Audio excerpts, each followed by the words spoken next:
ஜாவேத் அக்தர் சாஹிப் திரும்ப திரும்ப சொல்றாரு, ஃபெய்த்னா என்னன்னு சொல்லுங்க, ஃபெய்த்னா என்னன்னு அர்த்தம் சொல்லுங்கன்னு. நான் தான் சொல்லிட்டேனே, ஃபெய்த்ங்கிறது சரியாவும் இருக்கலாம், தப்பாவும் இருக்கலாம். இன்னைக்கு நாம ஃபெய்த் பத்தி பேசல. நாம பேச வந்திருக்கிறது உண்மை மற்றும் கடவுள் இருக்காரா அப்படின்ற தலைப்பு பத்தி. கடவுள் இருக்காருங்கிறது உண்மை, கடவுள் இல்லங்கிறது பொய். இதுல எது உண்மைன்னு தான் பார்க்கணும். நீங்க அதை ஃபெய்த்னு சொன்னாலும் சரி, பிலீஃப்னு சொன்னாலும் சரி, அது என்னோட கவலை இல்ல. Not my business. அப்புறம் அவர் சொன்னாரு, கேள்வி கேட்கறத மதம் தடுக்குதுன்னு. நான் சொல்றேன், தடுக்கிறவங்க தடுக்கட்டும், நான் தடுக்கலையே. நீங்க கேள்வி கேளுங்க, கேள்வி கேட்கணும். கேள்வி கேட்டாதான் நாம முன்னேற முடியும், வளர முடியும். அதுக்காகத்தான் நான் இன்னைக்கு இங்க வந்திருக்கேன். ஆனா கேள்வி கடவுள் கிட்ட மட்டும் கேட்க கூடாது, இவங்க கிட்டயும் கேட்கணும், நாத்திகத்துக்கிட்டையும் கேட்கணும்.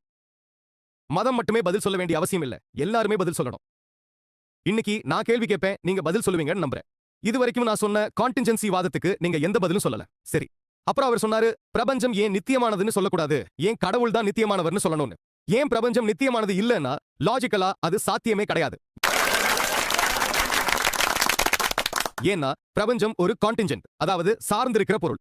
அது காலத்துக்கும் இடத்துக்கும் கட்டுப்பட்டது. எதெல்லாம் காலத்துக்கும் இடத்துக்கும் கட்டுப்பட்டதோ அது கான்டின்ஜென்ட். எதெல்லாம் கான்டின்ஜென்ட்டோ அதுக்கு ஒரு ஆரம்பம் இருக்கும். எதுக்கு ஆரம்பம் இருக்கோ அது நித்தியமானது கிடையாது. இது சாதாரண அறிவு. அப்புறம் அவர் சொன்னாரு, எந்த மத புத்தகத்திலையும் டைனோசர் பத்தி போடலன்னு. வருத்தத்துக்குரிய விஷயம் என்னன்னா, இன்னைக்கு வரைக்கும் எந்த கணித புத்தகத்திலையும் எனக்கு டைனோசர் பத்தி ஒரு வார்த்தை கூட கிடைக்கல. அதுக்காக கணித புத்தகம் வேஸ்ட்னு சொல்ல முடியுமா? முடியாது. ஏன்னா கணித புத்தகத்தோட தலைப்பு டைனோசர் கிடையாது. அதே மாதிரி தான் வேதங்களோட மற்றும் மத புத்தகங்களோட நோக்கமும்.